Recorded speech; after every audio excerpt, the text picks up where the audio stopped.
আমি আপনাদের একটি কবিতা শোনাতে চাই।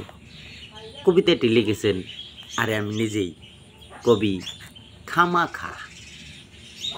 কবিতাটি হচ্ছে, মানুষ দুঃখে পড়ে যখন বাড়ায় অন্যের কাছে হাত, বেশি মানুষ বা ক্যামেরার সামনে থাকলে 5 টাকা দিয়ে বলে করে দিও মাপ। ক্যামেরা বা মানুষের আড়াল হলে বলে তারা নাই নাই নাই দূরে যা। আবার কেউ ধমক দিয়ে বলে ওঠে, যেখানে সেখানে টাকা চাস, টাকা কি তুই আমার কাছে রেখে আসছিলি?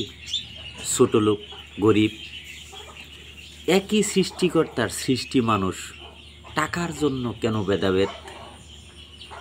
আজকের রাজা কালকের ফকির, এই কথাটা 100% মনে রাখা দরকার। এই খামাখা কবির খামাখা কবিতা যদি ভালো লাগে বোন ও ভাই,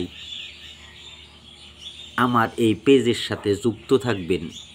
লাইক, শেয়ার এবং কমেন্ট চাই।